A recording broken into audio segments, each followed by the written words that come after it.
Welcome everyone to our third podcast, Squatch Encounters Podcast. We have a special guest, our third guest, James Wilcox. How you doing? Hey, Obi, thanks for having me. I'm doing really good. How you doing? I'm doing all right. Ready for it to warm up, get out of these Yeah, winter months. yeah. Every Squatcher is definitely always ready for spring, summer, and fall because that's kind of the peak action time, especially in spring and fall. Yeah. What have you been up to during the winter? I know you don't do much out in the field in the winter, but do you do any at all? No, not so much really during the winter time. As with most people, the holidays keep us all pretty busy. But I do listen to a lot of podcasts and kind of do more of that classic armchair squatcher type stuff during those winter months. I just really don't like the cold very much. I was born in Hawaii, so I try to avoid it as much as possible. Yeah. Me too. I like to fish a lot, and I don't fish at all in the winter. Although most people do fish a lot in the winter, but just not really for me. For sure. So, just to jump right into things, I wanted to ask you, what was your favorite or your first experience? Like how you came down the rabbit hole, like your very first experience that uh made you believe in Bigfoot. Yeah, that's a great question, and I think that it's a little bit different than what some people have in their background. Um, I'm a little bit on the younger side when it comes to some of the squatchers you might see out in the field. So a lot of the older crew had like older drive-in movies, maybe In Search of, those types of kind of more that golden era Mhm. in the 70s, 60s, maybe some early 80s time of that media that was really trying to spark those Bigfoot interests. Mine is kind of more focused around like Discovery Channel, Animal Planet, Monster Quest. It was really kind of my bread and butter starting out. Back when I was a kid watching those, I really, I guess, didn't think that Bigfoot was kind of like a mythical type creature on the fringe. I Mhm. just assumed when watching those shows that it was real. So just as real as like gorilla or any other primate just out in the wilderness. Maybe being younger, a little more naive on that. But when I watched those shows, they were really fascinating. And I've always really liked animals and being out in nature and stuff. So that really kind of, I guess, planted the seed of the interest. And then as time goes on, you kind of grow up a little bit more and you focus, for me, more on school, going to college, things like that. So I kind Mhm. of strayed away from that a little bit to focus on more of those bigger things going on in my life. But then when I graduated college, got a house, kind of more adult established, as some would say. So I kind of got started getting back into it a little bit more. Don't get me wrong, I kind of followed the community and some of the evidence and stuff throughout that time, but it just wasn't something that I was going to commit a lot of focus on. Yeah. But when I kind of got my own place and everything, I was like, I'll get kind of back into this. I really find it interesting and fascinating. So when I started digging a little bit more, I found some local groups here in Kentucky that I started hooking up with and going out with. And Mhm. on uh, my first kind of pseudo expedition or out with other people, I kind of met some people that were spending a lot of time in Western Kentucky. And since I lived in Lexington, it's a little bit of a drive to get to where they are. And so they had posted that they were going to do kind of like a free expedition type of thing. And I was like, oh, that sounds really interesting. I've never actually been out, kind of more did the armchair squatcher thing, watch a lot of videos, look at that type of stuff. Mhm. So I was like, I'm going to go out with these people. I was like, I don't know them, but it'll be kind of cool. Like, if nothing happens, I'll just have a good time. And so I decided to do that. I was really on the fence about going because, it is kind of weird to go out to meet people you've never met before, never talked to, and just show up at an event and be like, hey, I believe in Bigfoot too. It'd be kind of neat for us to like go out in this woods and Yeah. hopefully don't kill me or anything because I don't know who you are. And so the only really conversation I had with the people that were going to do the event was they did a Facebook event listing for it, and I said that I was interested in Yeah. going. And then I had talked to the person that set it up. I was like, hey, I think I'm going to come, but I'm just not sure yet. So that was literally the only conversation I had with these people that had set that event up. And so it came time for me to leave, and it's about a 2-hour drive from my door to where they were going to meet at, which was like a local barbecue place there in Western Kentucky. So right when I thought I wasn't going to go, I was like, no, I'm not going to go. I don't know these people. And then I was like, screw it, I'm going to go. So I got in the car and I was like Facebook messaging the guy. I was like, hey, I'm running a little bit late, but I do want to go. Well, I showed up at the barbecue place then thinking I was like 15 minutes late Yeah. from the time that they said they were going to meet up and stuff. And I got there was literally nobody there. And I was like, oh man, I like totally missed everybody. I drove all this way and I was so bummed about it. And so I was like, I'm going to get something to eat anyway and just kind of hang out. So I got something to eat, hung out for a little bit. And then I kind of looked at my phone and I was like, oh, well, the time's different. So I didn't realize that there was like an hour difference between Yeah. my house and where they were meeting at. So actually, I was there like 45 minutes early, pretty Oh. much. So I was like, okay, well, I asked the person at the desk or the counter, and I was like, hey, what time is it? Just to verify. And they told me. I was like, oh, well, that worked out. So right as soon as I basically had figured that out, they came in the door, and all these people obviously had some Bigfoot shirts on and stuff. So it was pretty obvious what they were there for, and they all seemed to know each other. So it was a little awkward to walk up to a random group of people you don't Yeah. know and be like, "Hey, so is this the group of people?" And they were like, "Oh yeah, yeah," but they were just so welcoming and so Mhm. nice. And so I was like, "Okay, well, they're pretty cool." So after they had kind of gotten some food and hung out for a little bit, we ended up going to a location there in Western Kentucky. I didn't know a whole lot about the background of that location. Turns out now that it was actually a pretty good location for us to go. Mhm. So this was July 2014, and about when we got on location was about 3, 4 o'clock in the afternoon. Just a perfect day like it was today, Yeah. like 60, 70, sunny. There was really no wind. It was just the perfect summer Kentucky day. So we got to location. There was a small gravel parking lot there. And when everybody got out, they got all their gear on and stuff like that. And I came totally prepared because I like to be Mhm. prepared. So I had like everything, probably more than what I needed. And I was just like, oh, yeah, I was talking to them. So where this location is, you have a gravel parking lot. There's like an old church there. And we were going to go back behind this kind of older church that had not really an established trail. It's not like an established hiking trail or anything like that, just more of a game trail. Uh, so we started hiking, back in there, and I'm like, oh, we're gonna go miles and miles back in here, spend the day and everything, or what was left of the day. And I was like, oh yeah, we're gonna go super far. So we ended up not really going that far. Mhm. But it's funny that we didn't go that far because kind of the furthest point that we went, and from that parking lot, that halfway point, we were in a single file line. Had some people behind me, and I was kind of like in the middle of the line, roughly. And I used to take kind of as a pseudo hobby a little bit of nature photography. Mhm. So I had a DSLR camera with me around my neck, and I was doing some establishing shots, taking some pictures, some vegetation, stuff like that. So as I was walking in that single file line, I just happened to look to my left because I was going to take a picture.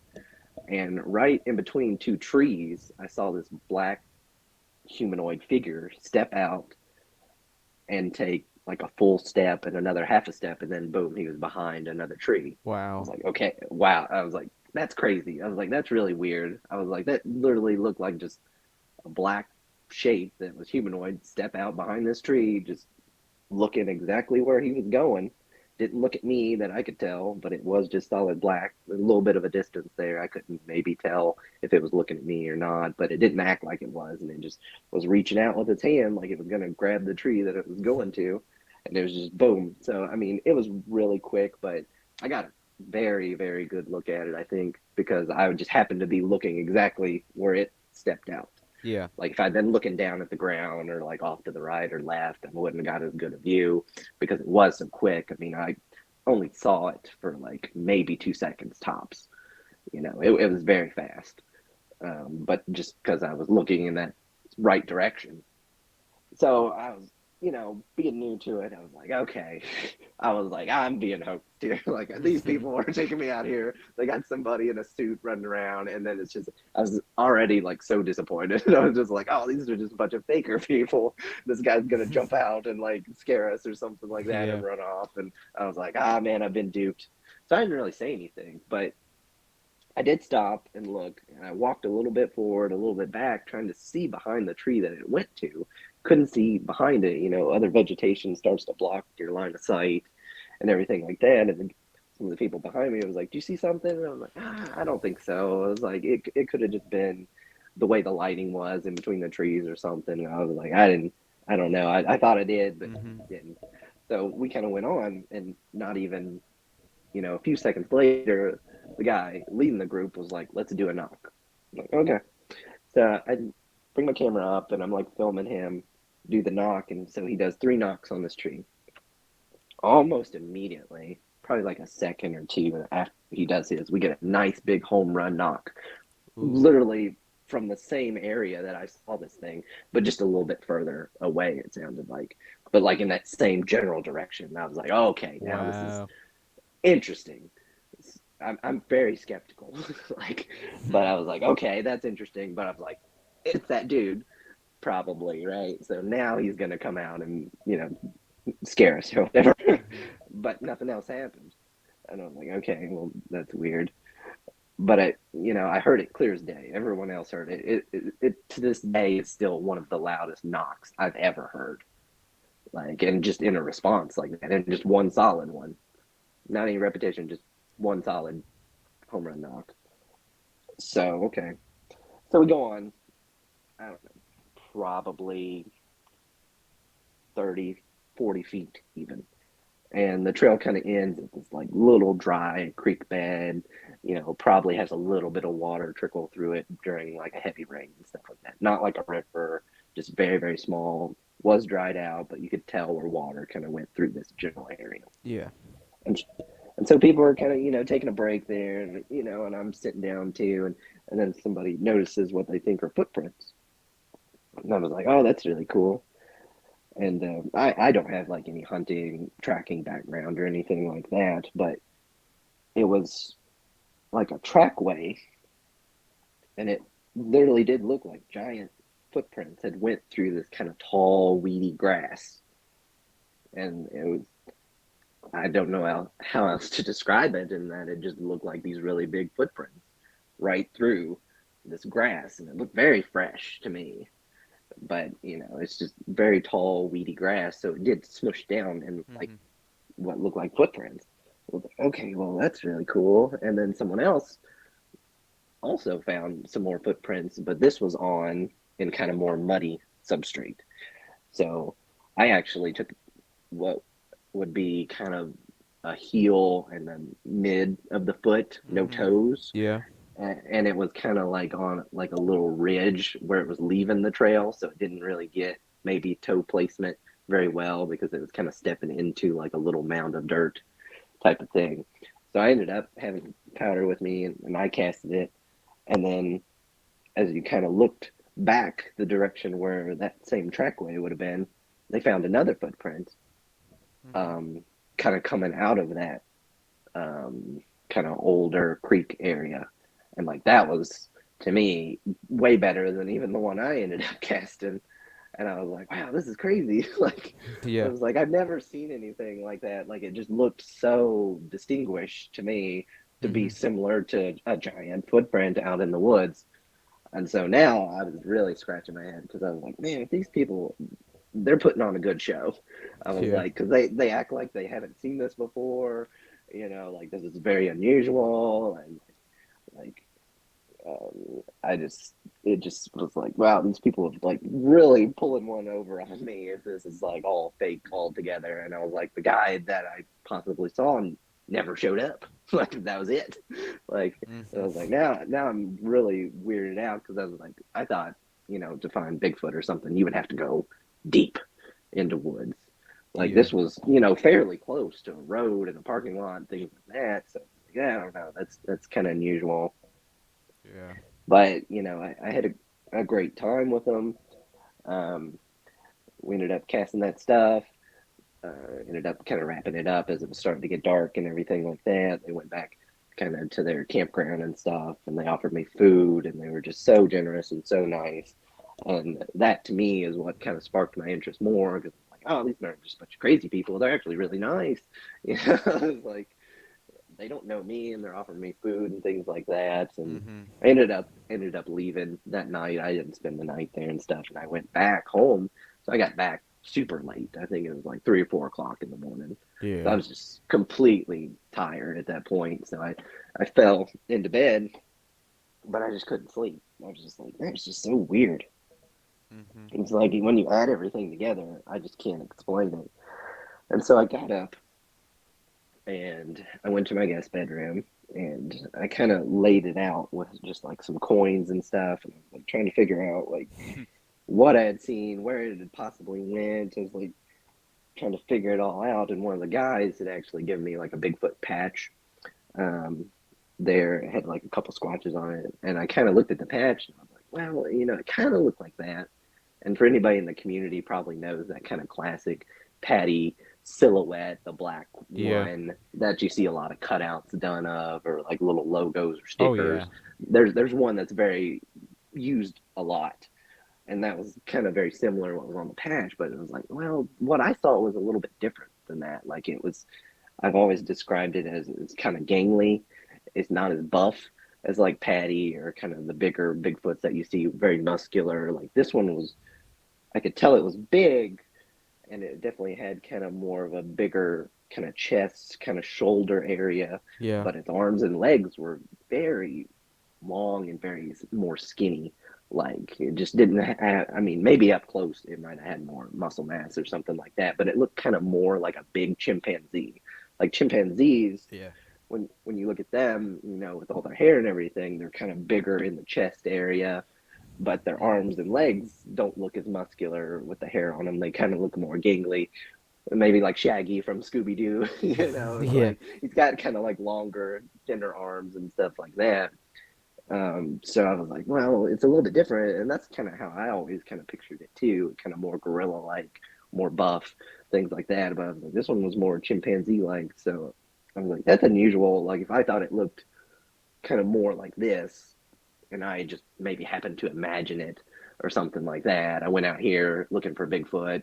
My mind Mhm. projected what I wanted to see, maybe, or something like that. It's like, why didn't I picture Patty or like a bigger gorilla like creature, not Yeah. something skinnier type of thing? But I wish I could have watched it longer, or if anything, if I could go back in time, I wish I would have just walked straight to that tree that it went behind and been like, "Hey, what's behind this tree?" or something like that. I might have been able to get a better view or something like that. But I do think it's very possible. That's what I saw was a Bigfoot, and then I've just been super curious ever since then. I mean, who wouldn't be? Like I pulled off a trifecta. Like I Yeah. pulled some physical evidence, some audio type of evidence, and a visual all on the same day. I mean, you can't ask for much better than that. Can't deny it either. Yeah, I mean, I feel very confident, especially now that I go back and I know a little more of the history of the area and things like that. I feel very confident that that's probably what I saw, and it wasn't more than that. Though I wish it was more, but unfortunately, I can't make that happen. Yeah. That's a great experience. Yeah, I mean, I consider myself very fortunate.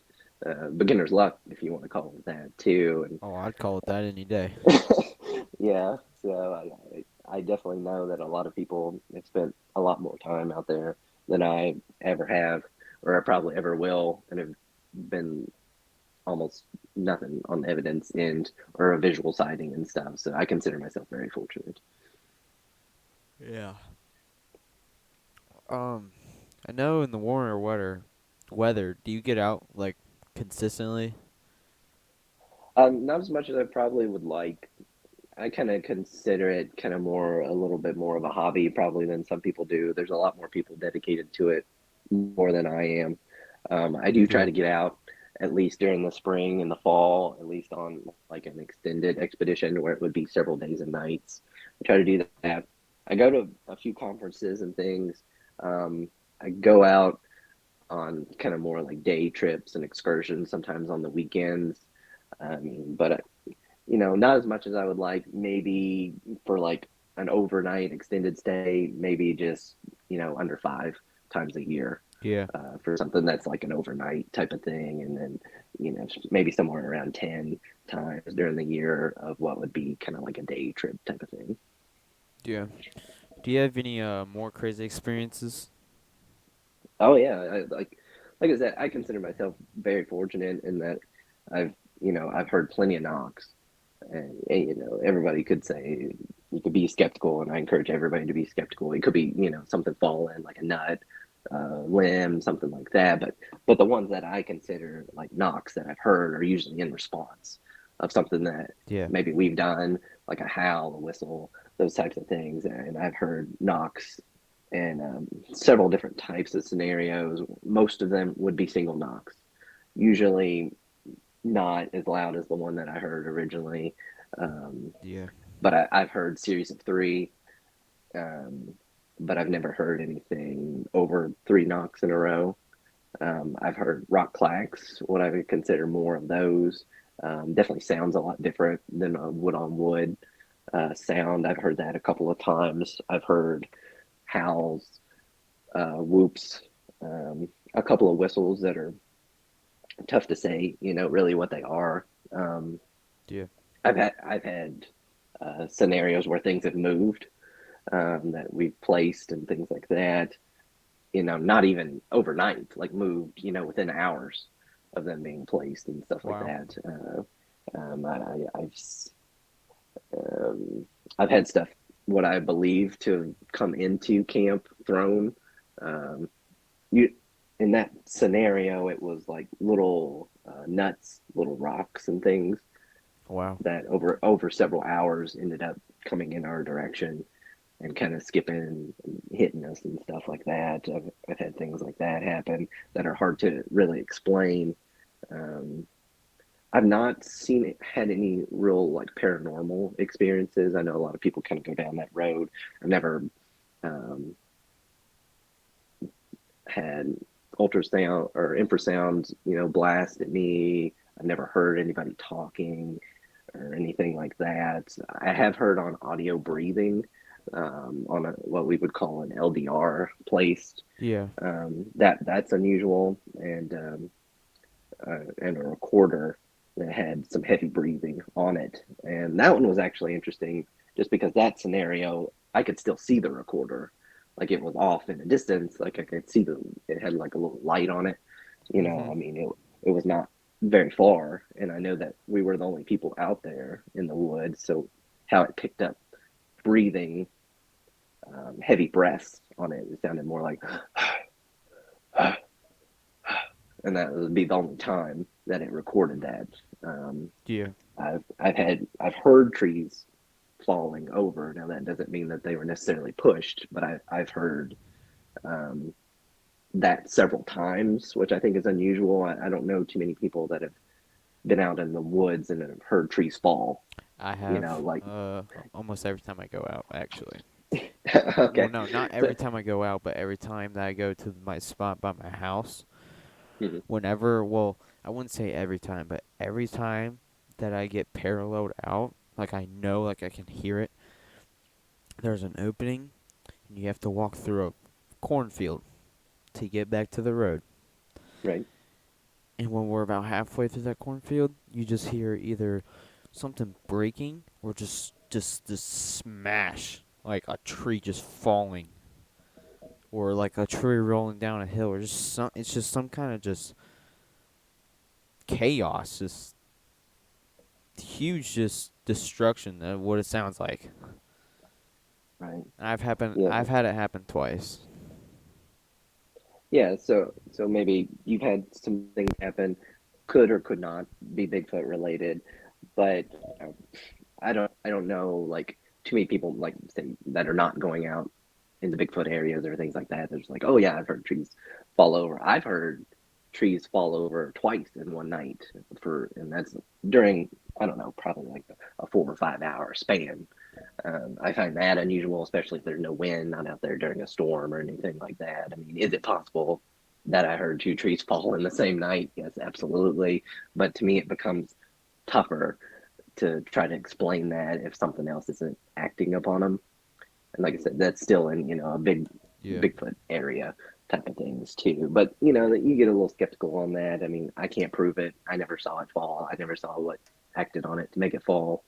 But it's just a rare occurrence, and especially for me to hear it twice, in one night seems unusual. I've seen some things too, like stick structures is what they're kind of called in the community and stuff. And Yeah. those I've seen plenty of things like that in person and photos, videos, things like that. A lot of them in person. It's tough to say on those. I don't give a whole lot of credence on those personally. I've seen some things extremely unusual happen um, with sticks or limbs or things like that. Like one time we had done an overnight on a private property that had like an old logging road that you could drive back Yeah. on, and there, and we had several of us set up base camp back here in the back part of this private property, and we had drove a couple vehicles back that way, and then someone else who was joining ended up coming later, and they had come when it was already night. And then once they came into base camp, they're like, "Hey, did you all see that like giant limb that's across the road?" And I'm like, "No, like we just drove up there, several hours ago. Definitely was no giant limb because we would have drove over it." And he's like, "Yeah, there's like this giant limb that's just like right in the middle of the logging road." And so we went and looked, and sure enough, there's this giant limb. And I was like, well, that wasn't there when we drove here, and we've been here and didn't hear anything fall or anything like that. So that's unusual. Okay, not a big deal. Had Yeah. some activity that night too. Series of knocks back and forth, boom, boom, boom, back and forth all night long. Had something. There was like it had rained, I believe, pretty heavily sometime recently there. So there was kind of like a little pond that had kind of formed. Not normally a pond there, but just Yeah. a body of water. So like there's this giant splash that just happened in this water, and there's some people.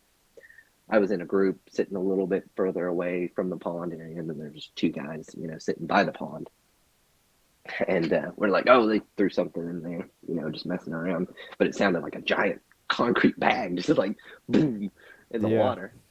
And then they came over there like, hey, did you hear that splash? And they're like, yeah. He's like, that wasn't us. It was like, well, it wasn't us. Like we thought it was each other or something like that. So we had a lot of activity that night. And so that limb, whenever we had kind of went back there, we had actually moved that off the road because we're going to have to move it, Yeah. in the morning to get out of there anyway. Well, I ended up going back to that spot several months later. And sure enough, that limb that we had moved on the side of the road was now up in a tree, like just hanging up Ooh. there. And I was like, what? That is totally the same limb, which was crazy because you could actually Whoa. see where we had moved it on the side of the road, and it had, put a little bit of an indent on the side of that logging road where we had placed it, and it kind of sat there probably for a little while. Wow. So it kind of had this little trough of where it used to be laying. And sure enough, you look straight up, and now it's back up in the tree, like jammed up in there, like at an angle. And I was like, that's weird. Like, I mean, because it was a decent sized limb. I mean, it would not be easy for one physical person, to put that above their head and like get it up in there, and much less to get it to jam up in there and actually stay. And Yeah. so I've seen some things like that. That would probably be one of the more unusual ones that has to do with some type of stick structure or something like that. But I mean, I've seen some things like that. Really about kind of on if you're had like a Bigfoot bingo or something like that. Mm-hmm. Probably about the only thing I haven't really had happen. I've never had a bluff charge or anything that I would call a remote like that. I've Yeah. never really gotten sick or felt uneasy out there. With some might attribute that to like infrasound blast or something like that. Might make you feel unusual. I've never had anything like that happen. I've never seen any lights or really unexplained type of things like that out there. in the woods either. I've been near people that have, maybe in another group while I'm out in another group, saying, hey, we saw weird lights or things like that. So I've been maybe near other people that are kind of in the same general area that have had things like that happen, but I've never personally Yeah. seen anything that I maybe would contribute to like something unusual or maybe eye shine or anything like that. Um, so that's probably the main three, but everything else I've pretty much had happen in some way, shape, or form. Yeah, that's pretty crazy that log in the road. Yeah, like it's just unusual. It was almost like in that scenario that we had come into their territory possibly and they didn't like it, so then they was like, hey, no more people. Like we're just gonna put this here. Mhm. That's kind of like a warning sign, and then we were like, oh yeah, we'll just move it, and then you come back there, several months later, and then boom, it's now defied gravity. It's up in a tree somewhere, which is kind of funny that the time that I actually came back to that area was when I was taking a report of someone that had actually had a Class A sighting at that same location in that same exact area that we had camped and stuff. They were a hunter in a blind and was doing a bow hunting, in the morning where there's daylight, but not like Mhm. early morning to where it would be pitch black. And they saw, this um, humanoid creature come out of like a small little ravine, walk across the trail and just keep going. And they yelled at it that they were going Mhm. to possibly a trespasser or something like that, that they were going to shoot it, and just kept going. Never looked at it. They were very, very positive, I think, that it was not a person, that was just maybe poaching or something like that. And I would tend to agree. I know that person, and I just don't think that they would lie about something like that. And, that area is Yeah. very unusual. A lot of weird things happen there. Yeah. What do you think about upside down trees? I mean, it's possible to where like the root ball, is up top and kind of the tree is upside down.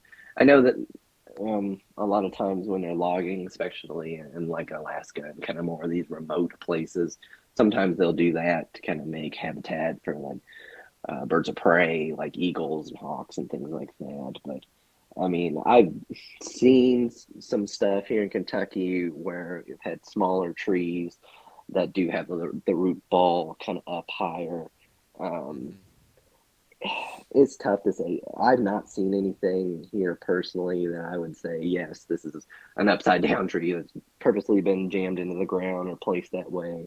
I mean, I've seen some things where the root ball is up higher, but nothing that I could say 100% for sure. I mean, there's always scenarios to where trees could fall, people could move them themselves and stuff like that. And I've not seen anything definitive enough on that Yeah. scenario.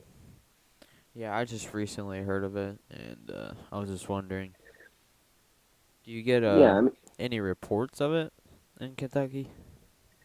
I, not so much. Not anything that I can recall that's a report specifically that mentions that. Um, most of the reports, especially in Kentucky, are going to take place during, like most people, during hunting season, spring and fall, especially because that's when people are out the most. That's when you're going to have the highest chance of people coming across such a thing that's out there in the woods.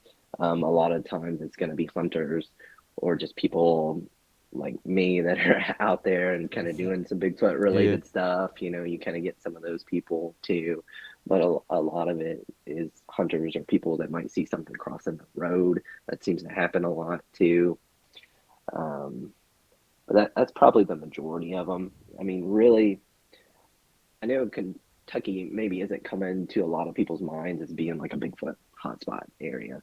Mostly, Yeah. probably come to mind more of the Pacific Northwest and stuff. But I would not underrate Kentucky, hands down. I mean, the Daniel Boone National Forest is definitely a good area, and up in your area too, Ohio has got quite a lot of Bigfoot activity too. Tennessee, northern Georgia, Florida, kind of on the eastern United States, but not on the coast necessarily.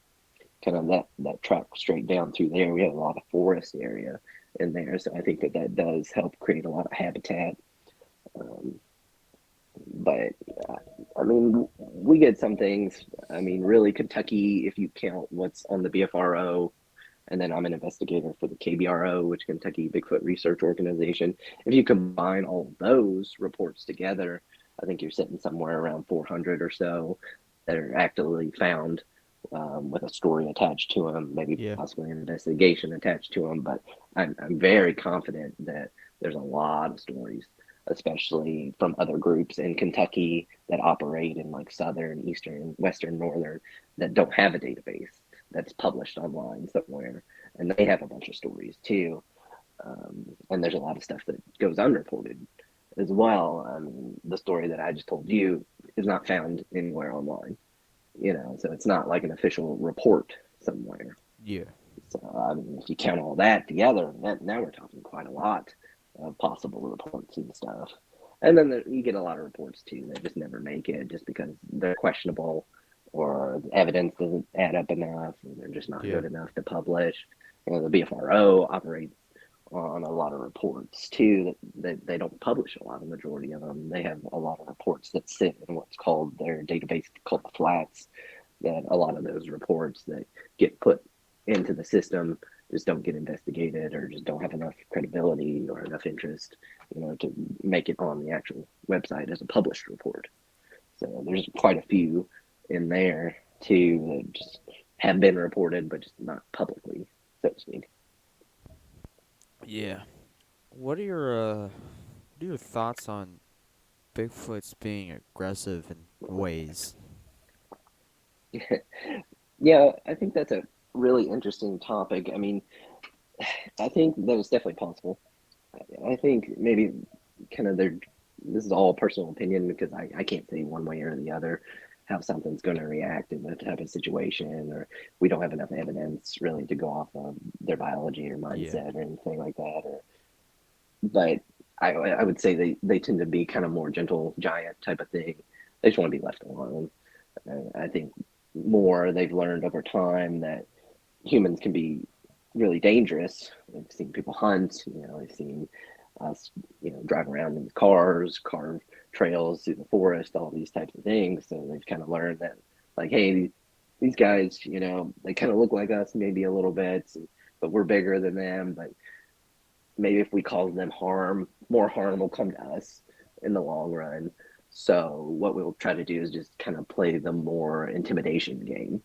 So we just want to get them to leave us alone, so they'll do the things like the knocks, the howls, maybe throw some rocks, push some things over, Mhm. things like that to try to intimidate you. But maybe we might take that as aggressive behavior, but to them, they're doing the bare minimum to get us to leave because Yeah. that's ultimately what they want. Now, we might perceive that as aggressive, but maybe to them it's not quite as aggressive. Just they're just kind of showing off their size, so to speak. Maybe the bluff charges would be a prime example of kind of maybe the higher end of aggression to where they're using their mass, but in the nature of the bluff charge, they do stop. So I think that shows that they're maybe not as aggressive as maybe they could be. I'm sure that there are plenty out there that have different personalities. That maybe some are more aggressive than others, and there's probably been some scenarios throughout history to where Bigfoot has maybe taken a human life. Yeah. That would not surprise me one bit, especially due to their size and things like that. That um, it's very possible that something like that could have happened, but I would wager it's probably very rare, and it's probably something to where they've been provoked to a certain extent, maybe been Mhm. shot at, or maybe been injured or captured in some way with like a leg trap or a snare or something like that, to where they felt like their life was being threatened first, and whether that be on purpose from the human aspect or not. Um, may have led to where certain scenarios where those pass across and they become deadly. But I would say it's pretty rare though. Yeah, I've had a lot of experiences, and I don't think any of them I've felt threatened to my person with their experiences. So Yeah, and I've never personally felt super threatened. Like I said, I've never had the bluff charge or the feelings of dread or anything like that, or these types of scenarios where I feel like I need to leave necessarily. I mean, I've had, scenarios that kind of put the hair up on the back of your neck, type for of sure. scenarios. Like I said, the things being thrown, the things being moved, um, seeing some physical evidence possibly, those things call into question, but not necessarily anything that I would call very, very aggressive. There was one scenario to where we were on a trail, several people. I think it was like 5 or 6 people, and we were pretty deep back in a park, and we had kind of stopped kind of at this kind of curve of the trail a little bit. I was kind of taking a little bit of a break and just kind of chit chatting and talking, and um, it did kind of up on a hill and come very close to us. It did sound like something very large running toward us, and everybody just immediately focused in on that area. And that was probably, some people might call that a bluff charge. Um, it very well could have been. I mean, it was definitely something very large that had come toward us Yeah. aggressively, very fast, like, and it was through this really thick, thick vegetation too. And it is dark, so it is difficult to see, but it did stop short of that trail and never stepped down into the open, and never heard it move away necessarily either. But I don't know if I would call it super aggressive to where I felt like it was pulling up stuff as it was coming toward us. It just kind of sounded Hmm. more like just something really big running through, coming at us in our general direction. I don't know if running or however you galloping or whatever you want to call it, coming toward us. So I mean, I guess you could kind of call that a bluff charge. I don't call it that just because I didn't feel like it was that aggressive, because it was very short too. It had to have been Yeah. pretty close to us to start with, and we heard the what would be the rustling part of it maybe for 4 or 5 seconds, So but it that one did get my heart racing a little bit, and I tried shining a light in there and trying to look around, and just it's just way too thick to see. But we never heard it move off either. So eventually, we just nothing else happened. So there Yeah. wasn't really much else you could do, and also you could have not, especially at night, been able to get through that vegetation either. You would think something more would have happened, like we would have heard it move off, or maybe gotten a knock or a rock clack, or maybe some other movement someplace else, stuff like that. But it's nothing else ever happened, so you just kind of have to go, well, I don't know what else to do, just move on. But in that scenario, nothing else even happened the rest of the night, though. Yeah. But that was very weird. I don't know. It could have been a bear. It could have been. Things tend to sound louder and bigger than what they really are, especially at night. So I mean, it could have been like a deer, or something like Yeah. that, or heck, it could have been a raccoon for all I know, you know. So without being able to really see what it was, it's really tough to say. But I would just consider that behavior just not common, especially for wildlife and things like that, especially if they were smaller, to move toward a party of people, especially quickly, not sneaking up on them or anything like that. Like, it's purposely moving toward us. Um, but it's tough to say. Yeah. What do you think about have you ever watched the documentaries on like the missing 411?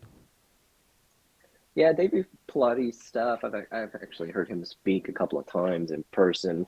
I do like his stuff, and he definitely does his presentations with a disclaimer that he doesn't know if some of these stories and things like that, where people have gone missing in parks, are necessarily Bigfoot related. He does kind of have a little bit of a background in that, but he does a disclaimer that maybe it's probably not Bigfoot related. I don't know, one way or the other, type of thing. Um, it's possible, and that could be some of those rare scenarios, maybe, to where those people did have ultimate possibly demise, that was related to a Bigfoot interaction. But I mean, people go missing and things like that, probably more often than they should. People Yeah. tend to go out a lot of times where they don't know how to navigate or get lost or follow the wrong trail and end up going deeper into woods and stuff like that. I know I've been lost, a couple of times out in the woods, and it's not a fun feeling. If I wasn't, as prepared or with other people, it could have turned into a worse scenario. But it's always worked out, Yeah. on the positive on that for me, and that after a little bit of time, usually find your way back or find a trail or something like that. Yeah. So, but I could see where it could happen, and then people just don't have the skills to survive out there, especially for very long. The wilderness can be very brutal if you're just not Oh yeah. prepared for it. So I do think that there's probably a lot of things with the missing 401 that are just easily explained with just people just get lost and temperatures or the elements or the wilderness itself taking them, unfortunately. And so I wouldn't contribute all of the stories, or even probably not even the majority of the stories of missing 411 as being Bigfoot related. Yeah. Yeah. You never know. You never know because there's so much undiscovered wilderness. You don't know what's gonna happen. You know. Yeah, for sure. And I mean, a very common scenario, especially here in Kentucky, we have an area called the Red River Gorge, and a lot of people get hurt out there. And a lot of people die just because a lot of the trails are along very high cliffs. People go camping out there all the time, and a lot of people, when they go camping, they drink too much, and a lot of these people end up just like walking right off the cliff or something like that. I mean, I've been Yeah. hiking a couple of times there in the gorge, and it is very dangerous, even during the day. A lot of those rock cliffs and stuff are very sandy and rocky. If you trip or twist your ankle or something like that in the wrong area, you're gonna fall, and it is probably gonna kill you. And so, unfortunately, that does happen a lot in the gorge area. I don't know if those are necessarily missing 401 scenarios, but there's definitely topography and things out there in the wilderness that you got to watch out for. Much less, the animal wildlife in the Red River Gorge. A lot of people get bit by copperheads and things like that. That's actually one of the things they're known for out there. Yeah. So, I mean, if you're several miles back and even on an established trail and got bit by a copperhead, they're not airlifting you out of there. You got to hike it back out of there, and with your heart racing and things like that, I mean, it could end up very, very bad. I actually had a friend one time that found someone that had actually fallen in the gorge area, and they were yelling for help, and they just Yeah. happened to be out there rock wall climbing, and it's the top destination for people to, do the rock climbing and things like that, and they just happened to come across this guy that had fallen, very seriously hurt himself, and Mhm. they ended up saving that guy's life, 100%. Um, just because of that. And I've had friends, fall out there, break their ankle, things like that. Maybe a little less life threatening, but still have to have an emergency scenario to where people have to go get help and stuff like that. So, I mean, the woods can be very dangerous, and definitely in our area. One that comes to mind is the gorge area. One last question. What are your beliefs on Squatches navigating and working with coyotes? Yeah, I think it's possible. There's a lot of things in the animal kingdom where they have a symbiotic relationship that work together. I've definitely heard a lot of coyotes out in the woods, and I would hear other howls or things that do seem a little off, almost in comparison or at the same general time as I've heard coyotes and stuff. I think I wouldn't consider probably a Bigfoot using a coyote as like a pet type of scenario, to where they maybe train them to go hunt for them type of stuff. I would say it's probably more the opposite of where the Bigfoot is probably the apex predator, more superior, and that the coyotes themselves are kind of looking for an easy meal and they're kind of more scavengery, and that they're hoping that the Bigfoot maybe if they kind of hang around them or in this general area, maybe the Bigfoot will make a kill and then leave Leave some behind. scraps or some things for them. So maybe that's why they tend to hang around in kind of the same general areas, and that the coyote is trying to take advantage of the apex predator and better skills, stronger things like that, and then maybe just the Bigfoot just kind of is just kind of okay with it. Like they're just kind of just more don't really work together type of thing, or don't have any type of relationship. So they're kind of coexisting together type of thing. Yeah. Do you? I've thought. I've thought I've heard. Howls mixed in with a pack of coyotes going. Just like something that just sounds different, and you can tell it's not with it, not a coyote, but it's still in the same. It's like you can still hear him with the coyotes. Yeah, and I've heard stuff, very similar. It's hard to say. Maybe if I, for an example, that a Bigfoot made a howl, that maybe the coyotes themselves kind of get hyped up and respond to it, or maybe it could be, just the alpha or something like that. Coy wolves have been in a scenario too, to maybe where they have been in the same general area, and that kind of gets coyotes excited and they kind of respond, or maybe like you said they're kind of howling and stuff, and then the Bigfoot might possibly do a scream or a howl at the same time that they're kind of all sounding off. I mean, if they coexist kind of in the same general area, it's very likely that they're going to have vocals at around the same time. I would think that if a Bigfoot, for example, had a successful kill and was maybe trying to call others to it or let them know that they've made a kill or some type of interaction like that, that the coyotes themselves would get very excited about that because they're hoping to maybe score a nice free meal or something like that as well, in association with that. So I think it's Yeah, very possible that they're both communicating maybe at the same time. I'm just not sold that they're communicating with each other, if that makes sense. totally. Well, is there anything else you'd like to add before we end here? Yeah, I think there's a lot of good evidence out there. If someone would just take the time and keep an open mind and look at certain video evidence, audio evidence, physical evidence, there's a lot of good thermal type of stuff I think that's coming out now that's very legit.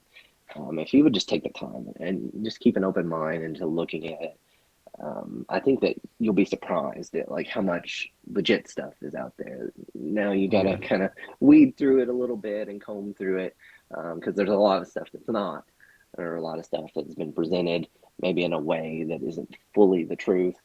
But I think if someone would just sit down and read some books, watch some good quality documentaries, do some research online and stuff like that, I think they would be pleasantly surprised at over the years how much evidence that I would consider higher quality evidence that is out there for the existence of a Bigfoot. Um, so if they would just do that, so I would be very, very pleased if more people would. yeah. All right.